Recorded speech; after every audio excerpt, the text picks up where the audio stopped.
Olá, sejam muito bem-vindos ao Shot Inspiracional. A nossa convidada de hoje é pioneira na área de sustentabilidade de Portugal. Ex-atleta de alta competição, em 2003 parte para os Estados Unidos com uma bolsa de estudo para se licenciar em Economia, tendo feito investigação em Economia do Ambiente.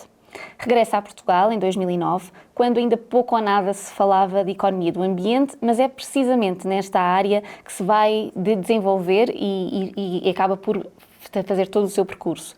Passou pela Cotec Portugal e pela Fundação Carlos Gulbenkian, onde deixa uma marca de trabalho única enquanto responsável pelas áreas de impacto do ambiente. É na Fundação Carlos Gulbenkian que, aos 33 anos, chega ao seu primeiro cargo de direção.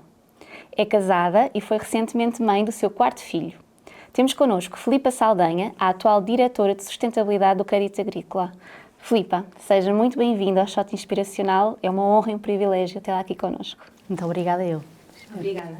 Olá, Filipa, também. Agradecer também a sua presença aqui mais uma vez. Filipa, a Inês acabou de fazer uma introdução onde nos explicou aqui um bocadinho do seu percurso. Portanto, estamos a falar de uma mulher já quase há 20 anos, ou há 20 anos mesmo, com uma experiência muito sólida na área da sustentabilidade, sobretudo se tivermos em consideração que há 20 anos atrás não era uma área tão trabalhada ou pelo menos tão conhecida como é hoje, não existia praticamente. Como é que se deu esta aproximação à sustentabilidade? Antes de mais agradecer, reiterar o meu agradecimento, é aqui um privilégio para mim fazer parte de ter sido selecionada para esta vossa iniciativa. Espero poder passar algumas aprendizagens e mensagens de valor para quem nos possa ouvir. Eu, para responder a esta primeira questão, tenho que recuar um pouco no tempo, para contar um bocadinho do meu percurso profissional, porque já lá vão quase 20 anos, mas há uma coisa que posso dizer desde já, é que a minha aproximação à sustentabilidade, tanto na altura como hoje em dia, dá-se por uma vontade intrínseca de tentar fazer uma diferença positiva no mundo em que vivemos. Eu, aos 18 anos, naturalmente, não sabia muito bem como é que conseguiria fazer isto, mas a verdade é que sempre tive uma aproximação, uma inclinação especial pelas áreas de proteção ambiental. Eu não tenho o percurso típico de uma economista. Eu, no 10º ano, escolhi o agrupamento de ciências porque adorava matemática, dei explicações de matemática há muitos anos, fisicoquímica também, ciências da natureza. Por isso, tenho aqui um core, uma base muito grande também da área mais científica. E por isso mesmo, depois aos 18 anos, decidi, estava muito indecisa, mas decidi para ir para a Engenharia do Ambiente, curso que frequentei durante 2 meses. Depois de ter entrado no curso, tive a ótima notícia de ter sido selecionada e foi-me oferecida uma bolsa de estudo 100% para ir estudar para os Estados Unidos. Nos Estados Unidos, na faculdade, independentemente do curso que tiramos, há uma coisa muito, muito interessante e que acho que também deveria ser utilizada aqui em Portugal nas faculdades, que se chama University Core. Os alunos, independentemente do curso que vão, têm que tirar 2 disciplinas core de cada área de conhecimento. Por exemplo, 2 de ciências políticas, 2 de ciências naturais, 2 de matemática, 2 de economia, e foi aí que eu me apaixonei profundamente pela área da economia, que não conhecia, e decidi inscrever-me e fiz o curso todo de economia.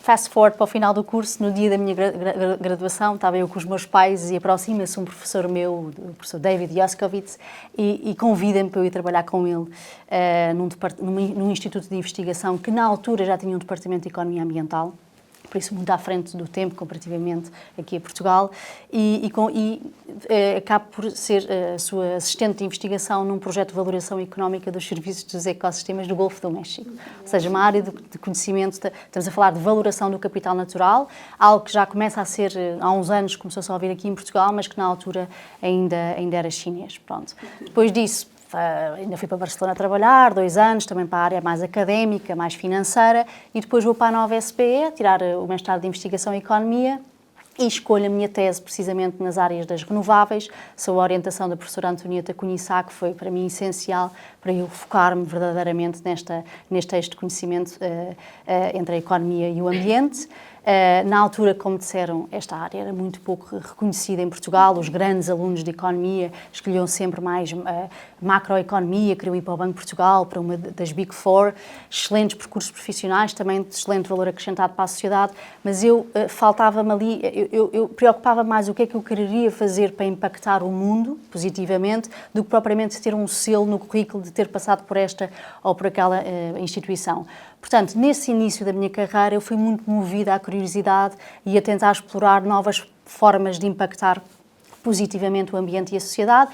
Por sorte ou não, fui tendo algumas ofertas para projetos muito pioneiros. O primeiro na Cotec, sob a orientação do Tiago Piticunha, onde analisei centenas de empresas da economia do mar do ponto de vista financeiro. Foi a minha primeira aproximação à economia do mar, que é uma das minhas grandes paixões. E depois entrei na Gulbenkian, que abriu uma vaga para um economista trabalhar com biólogos marinhos, precisamente para uma iniciativa que se chamava Iniciativa Gulbenkian Oceanos, para trabalhar em valoração económica dos serviços dos ecossistemas marinhos em Portugal, ou seja, um tópico muito parecido com aquele que eu tinha trabalhado no Texas. E foi na Gulbenkian que eu fiquei 10 anos e que posso dizer que foi onde eu consolidei e cresci, consolidei o meu crescimento no desenvolvimento sustentável e cresci muito a nível profissional. Conheci pessoas extraordinárias que ainda hoje são meus amigos e daí salto para o crédito agrícola, fazer algo que adoro fazer, que é contribuir para um crescimento económico mais sustentável, mais inclusivo.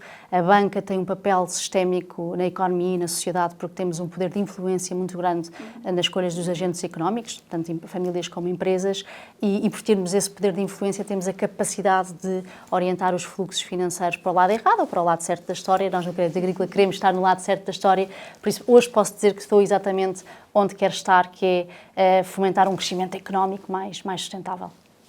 Mas a Filipa abraçou cargos de direção e de responsabilidade muito cedo. Sim. Pode-se dizer isto, Sim. não é? Com 33 anos já assumir cargos de direção. Isto foi resultado de muito trabalho, de um esforço muito grande, muita sorte, pessoas certas que conheceu pelo caminho. Muito bem, sorte é uma palavra que eu queria tocar e toquei há pouco também.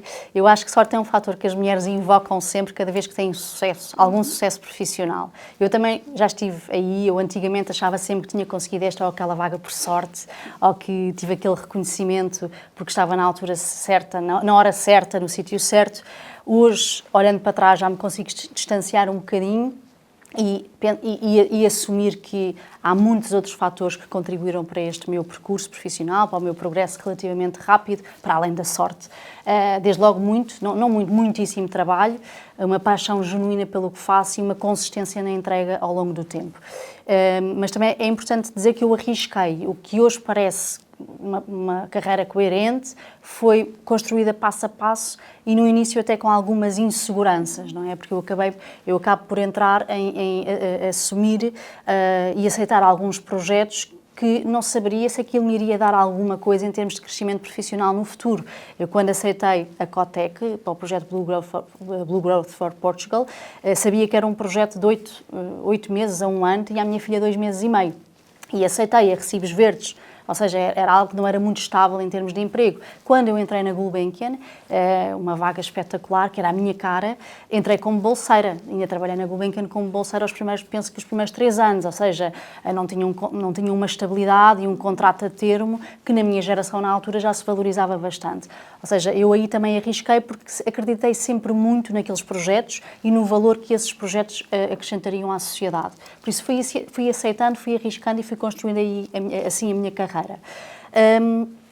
Depois disso, naturalmente que houve muito trabalho, muitos extra miles. Eu durante a consolidação do meu percurso, nomeadamente quando começo a agarrar cargos de mais senioridade e depois de cargos de direção, fui tendo primeiro o primeiro filho, depois o segundo, depois o terceiro, e aí foi muito difícil porque fui subindo muito rapidamente até comparativamente às pessoas da minha idade e eu tenho a profunda convicção que eu só consegui chegar onde cheguei tão rápido, com filhos com muito pouca distância entre eles e sem cunhas, porque na verdade eu não tive cunhas para entrar onde entrei, porque fiz imensos extra miles, porque dormi muito poucas horas em determinadas alturas da minha vida, porque durante as licenças de maternidade aproveitava, em vez de para descansar, quando o bebê estava a dormir, estava sempre ou a ler ou agarrado ao computador a avançar mais um bocadinho de trabalho. E eu acho que isto é uma mensagem muito importante para se passar, não porque é um ótimo exemplo, eu não acho que seja um ótimo exemplo eu ter feito tantas milhas extra para chegar, quilómetros extra para chegar onde cheguei, mas acho que é uma mensagem importante para se passar, primeiro porque excesso de trabalho tem trade-offs, desde logo ao nível de saúde mental e porque tenho menos tempo para outras coisas, e porque nos leva a repensar e a questionarmos, é realmente justo, é equitativo, estamos a construir uma sociedade equitativa para as mulheres em que para chegarem a determinados cargos de direção têm que subir mais 10 degraus comparativamente aos homens. Eu acho que não é justo, por isso eu acho que esta mensagem tem que ficar. E agradecemos. Sim, Pronto, sim, sim. isto é muito importante passar estas mensagens, porque realmente eu acredito mesmo que não conseguiria chegar aí se não fosse com esforço muito extra para além daquilo que é o saudável. Pronto. Um pouco mais à frente voltaremos a esse assunto, Tá bem. Filipa. Voltaremos a como é que conseguiu conciliar Ok. a vida profissional com a sua vida pessoal e com os seus 4 filhos. Muito bem. Eu queria só tocar mais um ponto que também acho que é importante tocar. Eu venho de um meio privilegiado e isso acho que também é muito importante a dizer. Ou seja, tenho uns pais extraordinários que acabaram por me dar acesso a muita coisa, a educação em escolas de excelência, a viagens, a desporto, a investimento e que hoje em dia ainda são uma rede de apoio. Também tenho um marido que me foi sempre acompanhando, com quem acabo por dividir muitas tarefas diárias com os filhos e que sem ele também não seria possível. E é importante referir isto, nem que seja para nos lembrarmos do que é que falta a outras mulheres e homens também para terem sucesso profissional, ou seja, quais é que são as condições que nós, enquanto sociedade, temos que dar para ter um ambiente favorável ao sucesso. Desde logo, educação. Está a escola pública a fazer o seu papel de elevador social?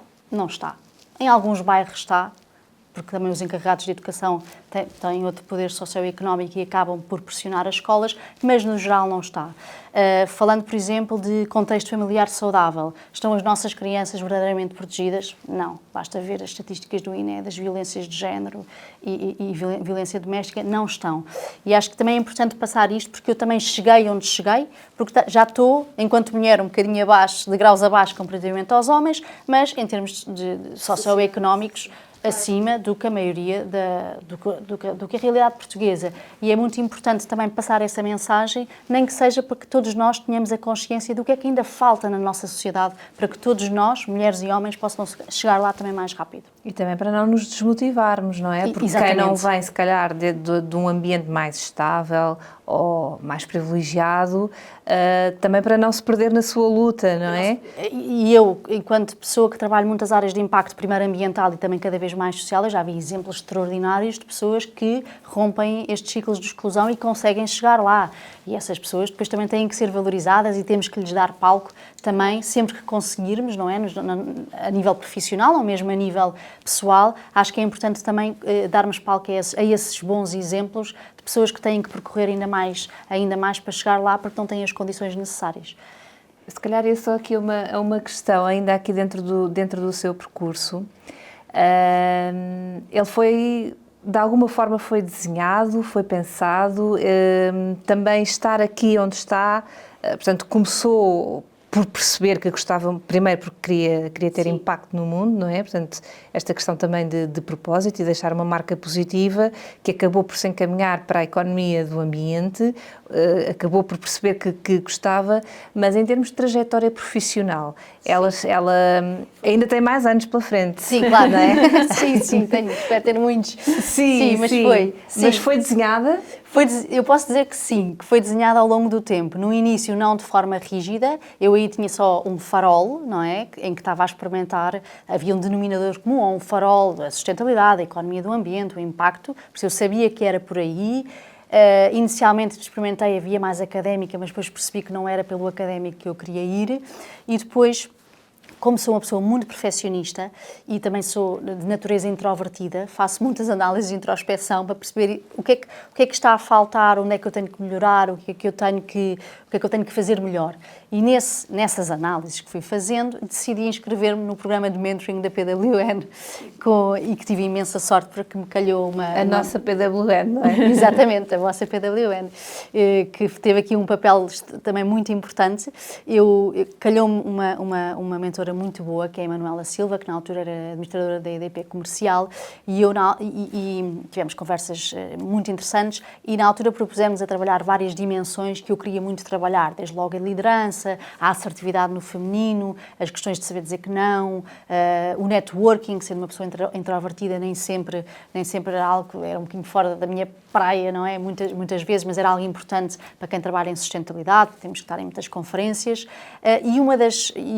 um dos objetivos que me propus foi, no final do programa de mentoring, das tais sessões todas obrigatórias, entregar um plano de carreira. Pronto, esse foi o meu projeto de programa de mentoring, que foi em PowerPoint, depois fiz-lhe a apresentação, um plano de carreira estruturado em que eu, na altura, dividia em 3 grandes fases, até aos 35 anos, depois dos 36 aos 50 e depois acima dos 51. E em cada uma das fases eu identifico quais é que são aqueles skills que eu tenho ainda que trabalhar, quais é que vão ser transportados e consolidados ao longo da carreira, onde é que eu quero chegar também em termos de cargos de gestão intermédia, gestão de topo. E outro dia, até para me preparar um bocadinho para esta conversa, fui rever, porque isto já foi em 2016, ou seja, vai fazer 10 anos para o ano. Como é que está? Em que ponto é que está? Estou muito bem, não sonharia, mas estou muito bem, porque uma das coisas que digo é, em 2 ou 3 anos, na altura, isto já foi quase 10 anos, a muito curto prazo um cargo de gestão intermédia, depois um cargo de gestão mais de topo, e olhando para trás eu consegui os cargos que disse que pronto, mas era muito focado nos skills que eu teria que trabalhar, mas depois naturalmente que com isso vem progresso profissional em termos de cargos, e olhando para trás não me posso queixar, acho que estou a conseguir cumprir. A Filipa tem uma forma de estar na vida que parece-me que é muito disciplinada. Sim. Isso resultou da sua experiência de atleta? Sim, sem dúvida. Sim. Eu fui atleta de alto rendimento durante uns anos de ténis. Ténis é um desporto muito solitário, mas muito mental. Portanto, acabou por me trazer aqui características que eu transporto também, não só para a minha vida pessoal, mas muito para a minha vida profissional. E uma delas é, sem dúvida, a questão da resiliência física e emocional, disciplina, sem dúvida nenhuma. Eu durante a minha adolescência, treinava 5 a 6 horas por dia. Tem que haver uma capacidade de disciplina muito grande, até para dizer que não a outro tipo de programas e estar focada nos treinos, na pré-época, nos torneios. Muita capacidade de gestão de tempo e de prioridades também. E depois trouxe-me uma coisa também que eu acho que é muito importante, que é a capacidade de saber ganhar e saber celebrar as vitórias, mas talvez ainda mais importante do que isso é saber perder com fair play e com dignidade. Eu acho que isso é importantíssimo tanto na nossa vida pessoal como profissional. Portanto, eu acho que o ténis foi aqui uma ferramenta essencial, e posso também passar aqui uma mensagem um bocadinho mais abrangente. O desporto, nós, enquanto sociedade, também ainda não estamos a conseguir alavancar o desporto da maneira melhor. Eu acredito verdadeiramente que o desporto nas camadas mais jovens, mesmo não a nível competitivo, mas recreativo, pode ser uma excelente ferramenta de inclusão social. Pronto. E depois, nas camadas mais a nível competitivo, uma ferramenta, lá está, de detecção e de manutenção de talentos. Portanto, todo o nosso ensino, desde o ensino básico, secundário e universitário, teria muito a ganhar se nós conseguíssemos integrar o desporto, não falo só do ténis, o desporto no geral, nas unidades curriculares destes níveis todos de ensino. Acho que seria muito útil. Filipa, abordando aqui uma outra questão, portanto, tem 33 anos quando chega a cargos de liderança, portanto, é jovem e, para além disso, está a liderar áreas desconhecidas. Sim. Nestes 2 eixos, quais foram os maiores desafios? Se é que encontrou, sim, não é? Encontrei imensos, claro. Pronto, o primeiro desafio para mim, foi tentar construir credibilidade e mensagens de confiança numa área que ainda era muito pouco valorizada e compreendida pela maioria das pessoas. Pronto. para colmatar estes desafios, quais é que são as armas que eu utilizei e que ainda utilizo? As que utilizo mais é informação e conhecimento de qualidade. São sempre as mesmas. É um denominador comum que me vem acompanhando quando eu preparo as reuniões, as conferências, aquelas reuniões em que eu tenho que influenciar o Conselho de Administração ou outros diretores para conseguirem enraizar a sustentabilidade também na cabeça deles. É sempre a mesma coisa, é informação e conhecimento de qualidade. O discurso de propósito é um discurso muito importante, mas que é ineficaz para audiências que ainda são ou céticas ou que não percebem a mensagem.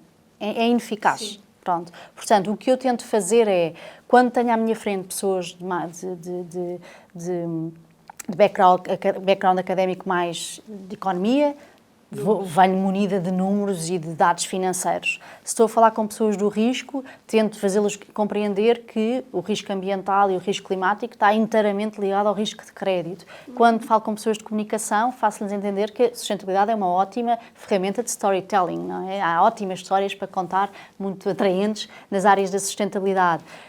Pessoas mais do lado de direito e de regulação, tudo o que seja a pressão regulatória que nós temos vivido, que daí advêm multas pesadas se nós não conseguimos cumprir com as exigências que nos são impostas, é outro dos fatores. Ou seja, eu tento construir os meus argumentos sempre com base em informação fidedigna e de qualidade, muitas vezes tem que ser informação científica, para conseguir convencer a minha audiência. Jovem foi outra das... Lá está, agora já não sou tanto, mas na altura que tive que convencer muita gente e muitos outros diretores, era muito novinha e tive muita gente cética à minha frente. E mulher. E mulher ainda por cima. Por isso eu aí tive que treinar muito a questão da assertividade no feminino e trabalhei com a Manuela Silva, no programa de mentoring. Sim. Trabalhei imenso algumas técnicas de assertividade, mas lá está, a minha ferramenta depois era sempre a mesma. Era preparava-me, treinava, utilizava algumas técnicas de assertividade, mas por trás disso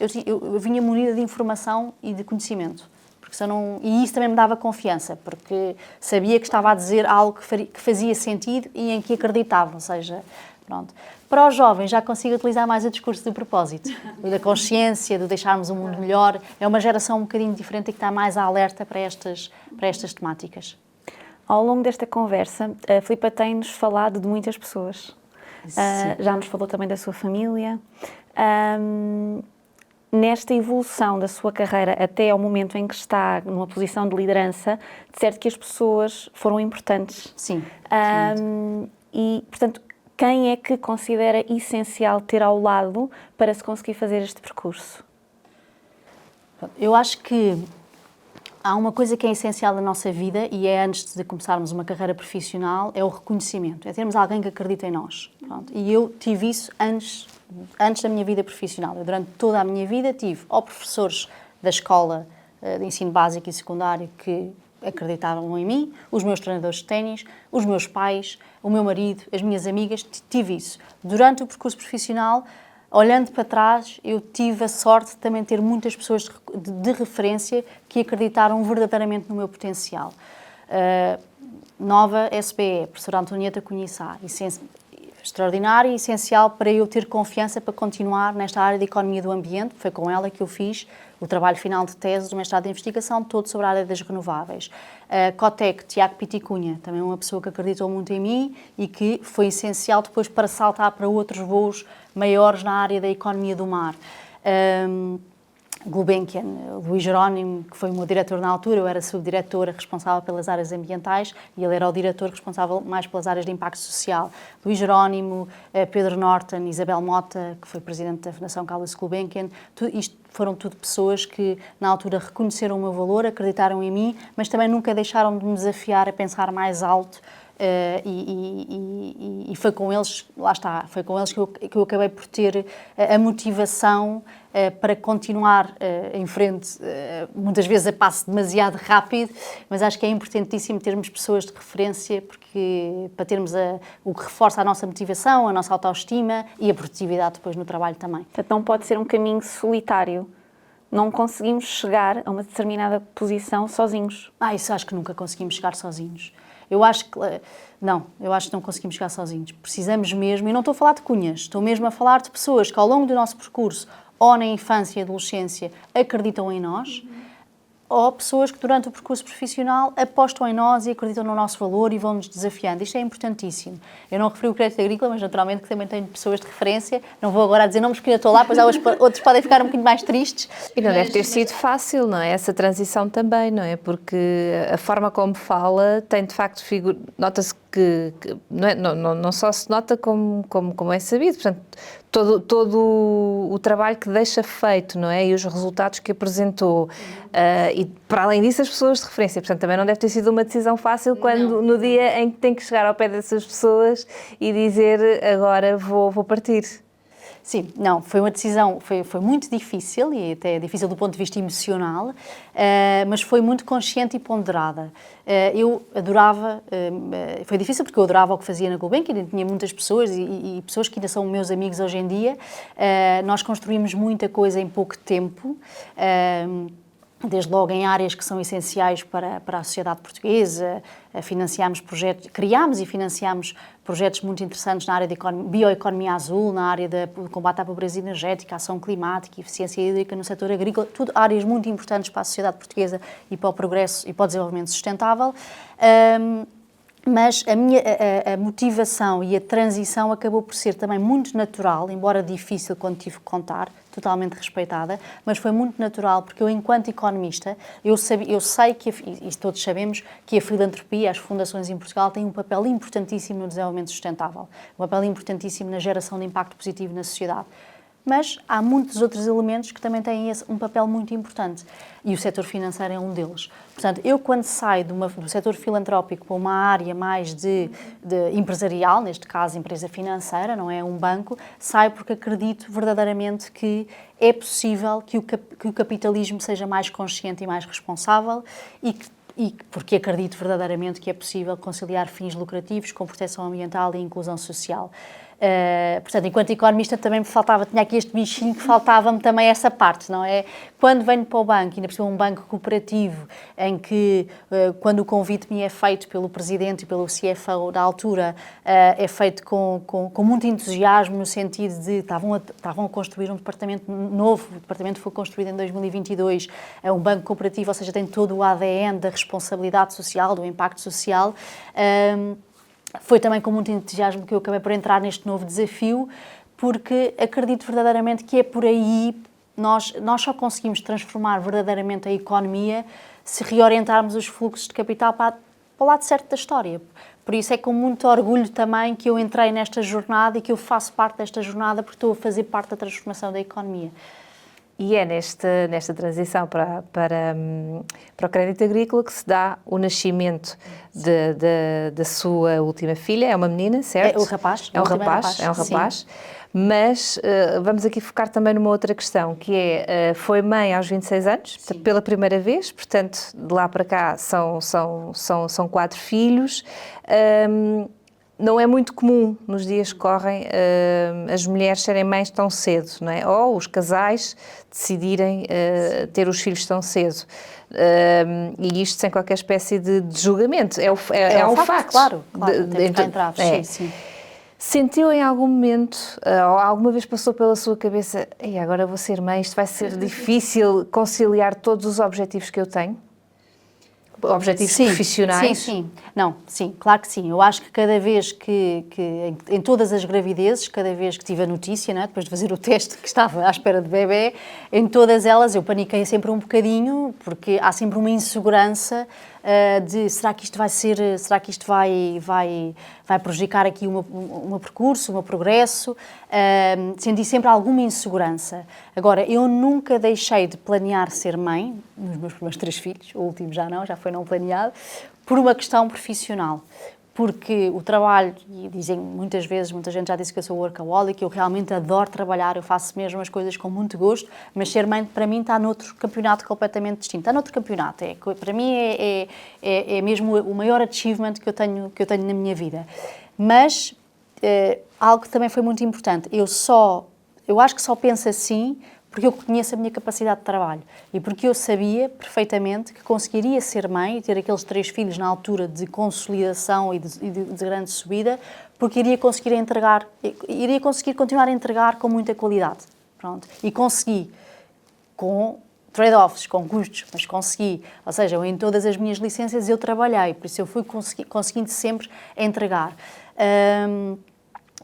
Neste último filho já foi um bocadinho diferente, um bocadinho mais velha, já fui mãe aos 39, quase aos 40 anos, a energia também não é a mesma, já tinha algum percurso feito, aí já estava no topo da carreira comparativamente ao que eu tinha conseguido para trás, mas foi quando eu paniquei mais, curiosamente, porque estava há tão pouco tempo no banco, estava só há um ano, tinha uma equipa para gerir, para liderar, tinha muito trabalho para fazer e paniquei imenso como é que eu vou contar. Por isso demorei alguns meses a ter coragem, totalmente irracional, porque quando contei, a reação foi extraordinária por parte do Conselho de Administração, foi extraordinariamente positiva. Por isso foi algo irracional e foi algo que para mim foi mais uma insegurança e uma questão de gerir melhor a culpa. Pronto, que é algo que é muito comum nas mulheres, esta questão da gestão da culpa. Esses trade-offs que falava representam oportunidades, representam situações, momentos da vida que deixa para trás. Ou seja, nós, quando somos mães, temos de largar alguma coisa. Sim. Sentiu que tinha que largar alguma coisa para conseguir conciliar esses dois papéis? Sim.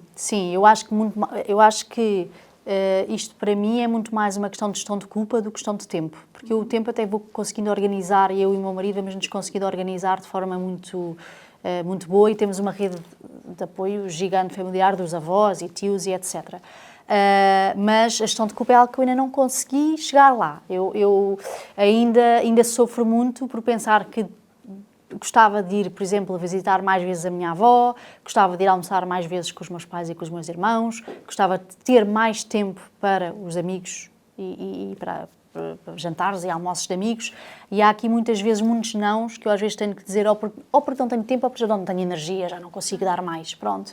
E isso é algo que eu tenho que ir trabalhando ao longo do tempo, até por questão de saúde mental, pronto, porque é difícil nós gerirmos esta culpa. E não é porque estas pessoas que eu estou a falar, ninguém me cobra nada, sou eu que me cobro a mim própria, e isso é muito difícil. Para mim é algo que é um exercício que eu tenho que fazer durante toda a minha vida. Como é que se gera esta culpa? E esse sentimento de culpa também ocorreu à medida que foi tendo mais um filho? Sim, ou seja, sim, totalmente. Aumenta foi aumentando. Também relativamente aos filhos que já temos? A minha pergunta nós temos o primeiro filho e temos um trabalho muito exigente. Sim. Já lhe roubamos este tempo. Temos o segundo filho e, portanto, o primeiro filho também vai ter menos Eu tive um bocadinho dessa culpa nos primeiros 3. Do primeiro para o segundo, depois do segundo para o terceiro. Sim. Porque eles eram todos muito pequeninos. Depois foi passando rápido, porque também acredito que para eles é muito bom ter irmãos. Neste último já não tive essa culpa, porque ele é uma mascote dos irmãos, não é? Estamos a falar, o mais novo tinha 8 anos, o ano passado, quando nasceu o Lourenço. Portanto, estamos a falar, hoje em dia o Lourenço tem 1 ano e os restantes têm 9, 11 para 12 e a Madalena, a mais velha, que faz 14 para a semana. É uma alegria. Portanto, já não há, eles adoram, não é? Já não há essa... Mas eu percebo o que é que está a dizer, aquela questão de culpa no início, sim. Sim, é difícil, mas temos que arranjar maneiras de nos libertar mais e até do peer pressure da sociedade. As mulheres, nós vivemos numa sociedade, uma matriz, não é? Fomos educados numa matriz judaico-cristã e a culpa é aquele fator que está sempre em cima de nós e que eu vou trabalhando e é engraçado que a idade não é um posto de confiança e de autoestima. Nós às vezes achamos que quanto mais velha, mais autoconfiança, mais experiência para lidar com isto. Não é. Nós temos que ir trabalhando isto ao longo de toda a nossa vida, porque a vida também é feita de altos e baixos. E nas alturas mais baixas, em que nós estamos mais cansados, com algum problema, gerimos pior essa culpa. Ou seja, portanto, temos que ir trabalhando sempre ao longo da vida. Não é garantido que a idade nos vai dar imensa maturidade e imensa confiança para lidar com isto melhor. Não, é algo que temos que ir trabalhando. Filipe, estamos aqui quase na reta final desta nossa entrevista, que por nós duraria muito mais tempo. Sim. Mas ainda tempo aqui para 2 questões breves. Uma delas, qual o próximo passo nesta trajetória de vida? Muito bem. Pronto, eu acho que os próximos anos, eu estou há muito pouco tempo no Crédito Agrícola, vai fazer 3 anos em setembro, nós construímos um plano estratégico plurianual de 3 anos, onde tivemos a oportunidade de criar ou co-criar ou financiar projetos muito giros, muito transformacionais, e agora temos que escalar este impacto. Por isso, o próximo passo, a nível profissional, é muito simples. É continuar o caminho que começámos a fazer, a minha equipa e eu, no final de 2022 e início de 2023. Ainda há um caminho muito longo por percorrer, eu não consigo deixar nada a meio, por isso agora é consolidar e escalar o impacto nos próximos 3 anos, ou seja, 26 até final de 28. Isto a nível profissional. E depois, quero também que seja um próximo ciclo mais focado no sentido de conseguir dizer que não a algumas coisas, que é algo que eu também tenho que ir trabalhando ao longo da minha vida. Eu faço muitas outras coisas, naturalmente, para além de trabalhar em contexto de escritório, não é? Também temos conferências, dou aulas e são coisas que me tiram imenso trabalho, dão imenso gozo, mas consomem-me também muito. Por isso, eu nos próximos tempos vou ter que dizer um bocadinho mais vezes que não daquilo que gostaria e depois, daqui a uns anos, quando o Lourenço for um bocadinho maior, volta à carga com tudo e mais alguma coisa outra vez. Portanto, o próximo passo vai ser mais focado, ou seja, aprofundar determinadas vertentes do meu trabalho e abrandar noutras. E por fim, gostaríamos de convidar a Filipa a partilhar connosco um hábito a favor da inclusão, que esse também é o nosso propósito relativamente ao papel das mulheres em lugares de liderança. Se nos deixasse aqui uma mensagem. Ok, muito bem. Há vários exemplos, eu acho que vou dizer um que é um bocadinho óbvio, mas que não deixa de ser muito importante e não é assim tão utilizado, pelo menos pelo que eu observo no dia a dia, que é elogiar mais as mulheres, ou seja, reconhecer mais mulheres que tenham trabalho de excelência, seja em contexto de escritório, no trabalho, numa reunião, em privado. Eu, por vezes, já fiz isto algumas vezes nos últimos tempos, ir ter com um diretor dessa pessoa, mulher, e se ela realmente for muito boa, eu vou-lhe dizer, ela tem feito um trabalho extraordinário, é espetacular. Tentar reconhecer mais, também o podemos fazer publicamente, por exemplo, no LinkedIn. Isto é algo que acho que é muito importante e as mulheres não fazem não se autopromovem, não é? Não se autopromovem e isto é muito importante, haver este reconhecimento também entre mulheres. Outro hábito também que acho que é muito importante é darmos mais palco àquelas vozes que são menos ouvidas, ou seja, promover a diversidade nos nossos ciclos de discussão e de processo de tomada de decisão. Muitas vezes ainda não existe aquela diversidade que nós gostaríamos que existisse, mas quando falo em diversidade, às vezes estou só a falar, por exemplo, em faixas etárias. Pronto, há aquelas pessoas um bocadinho mais novas que têm ideias brilhantes e que estão sempre caladinhas nas reuniões, é puxar mais também pelas vozes que não são tão ouvidas. Pronto, isto a nível profissional. A nível pessoal, eu acho que é muito importante nós conseguirmos, eu acho que toda a gente tem coisas que lhe tocam mais, por exemplo, a mim, eu tenho seguido muitas temáticas de violência de género e de violência doméstica, é algo que me faz muita confusão. Portanto, o que eu recomendaria às pessoas que têm causas que lhes tocam é procurar mais informação. E porque nós com mais informação é uma arma poderosíssima para nós agirmos mais. Eu, por exemplo, no meu caso, nestas temáticas, tenho seguido muito, tanto o Nuno Markle, que é um excelente embaixador da causa, como a Francisca Magalhães Barros, que é uma influencer também nestas áreas, e que me dão muita informação útil para que eu possa perceber como é que posso ajudar mais nestas áreas, seja assinar uma petição, seja denunciar um post que é ofensivo por alguma razão, seja ir ao terreno ajudar, pronto. E acho que isto também é muito importante. Nós todos, nas nossas vidas pessoais, também podemos ser um bocadinho mais ativistas nestas causas de impacto social ou de impacto ambiental. Sem dúvida. Foi um gosto, Filipa. Para mim, adorei também. Continuaríamos aqui perfeitamente por mais tempo. Obrigada, mesmo muito obrigada por ter aceitado o nosso convite. Espero passar algumas mensagens. Não tenho dúvidas, Sim. Não temos dúvidas disso. Obrigada por esta partilha, pela honestidade da partilha também, pela sinceridade. Achamos que vai ser bastante relevante, não temos dúvidas disso. Um excelente episódio. Muito obrigada. Obrigada. Obrigada.